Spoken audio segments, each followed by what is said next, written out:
The greatest joy must be to open the plastic wrap to begin, before taking the sprues out and enjoying the artwork. That's our sacred book, the instructions booklet. You can assemble a leader body or a normal one, and you have the weapon options. For his right arm, I know I will only use the one at the top because I like the look better. That's the standard bearer. He has two separate arms. If you want to switch him to a regular guy, you'll have to magnetize both of his arms. The heavy weapon guys, their left arm is different for each weapon. You'll also have to magnetize it. And this is the combination that you must follow to make sure your rifle and shotgun arms connect well with the left arms. Pay attention to the numbers right next to it. On the sprues, these bodies look very cute. That's why I can choose between rifle and shotgun. You should find the three matching pieces next to each other. The rifle, the shotgun, and the one corresponding left arm for both. Don't mix them up. The legs have a little plastic bit at the top to better connect with the torso that has a matching hole at the bottom.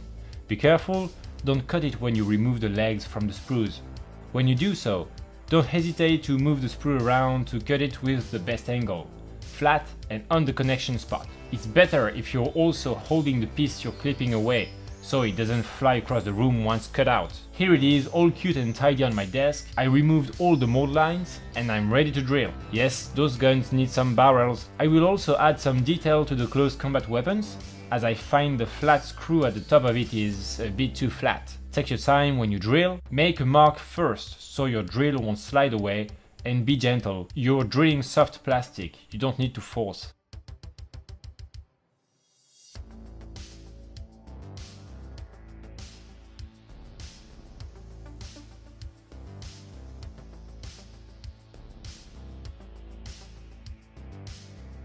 It's much better now.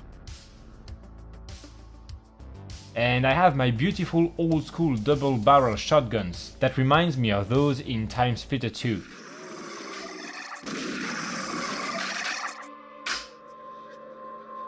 Merci.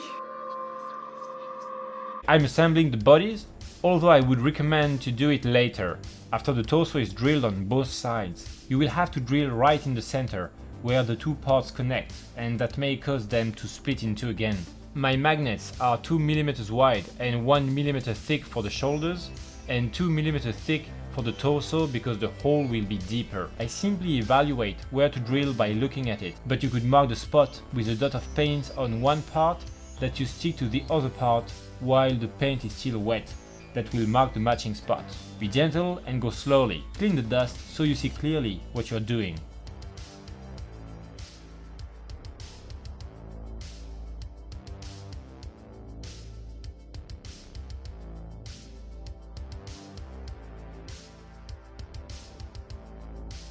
I check the depth with magnets. There is no glue at that stage.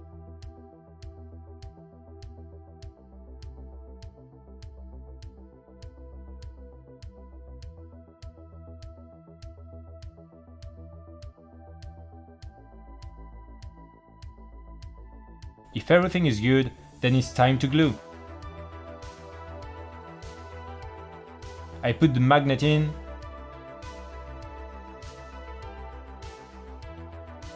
and then slide to the side. Then I place the magnet that will go into the shoulder on the receiving magnet of the torso, with no glue, just to make sure it's the attracting side. I add super glue and make my best to have a tight connection between the shoulder and the torso.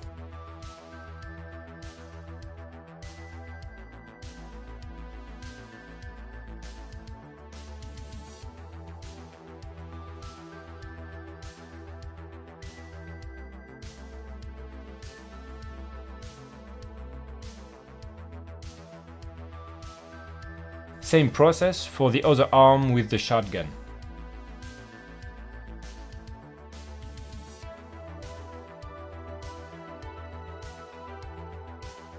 The more you hold the position, the best the magnet will be stuck in position, but if you stay too long, the overflow of superglue will bind the pieces together. It's about finding the balance.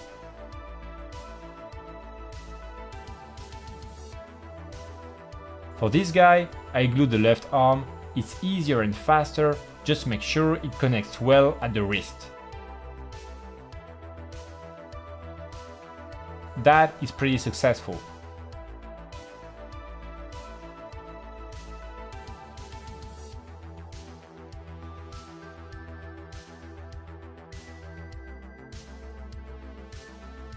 Now to the other two guys.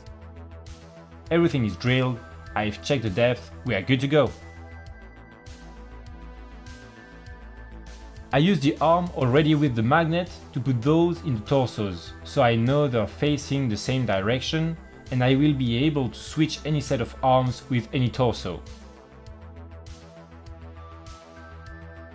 It's the same process now. The smaller magnet for the shoulder is put on the biggest magnet with no glue, and when it's okay, I add glue, wait a few seconds and slide away.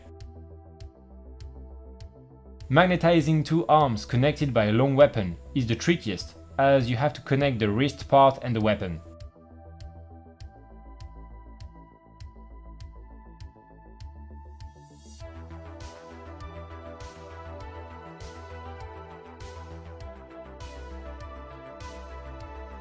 It's pretty close here, but I wasn't satisfied by the connection with the rifle. So I decided to add magnets on the wrist. It's a bit more work, but I'm not ready to give up.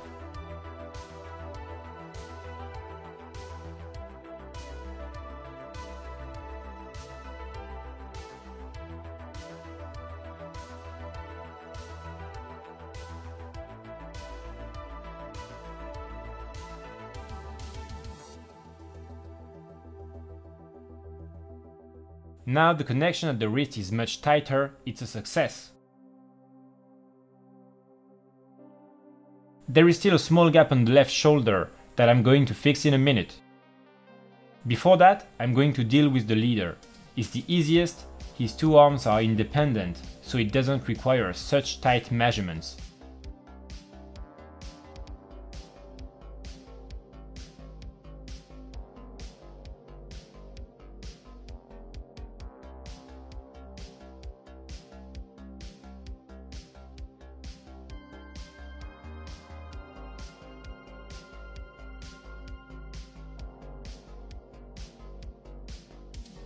The last step is to fix that gap. I made a small donut-shaped element out of the sprue. The hole is wider than the magnet. To not interfere, I glued it in place and filed it flat with the magnet.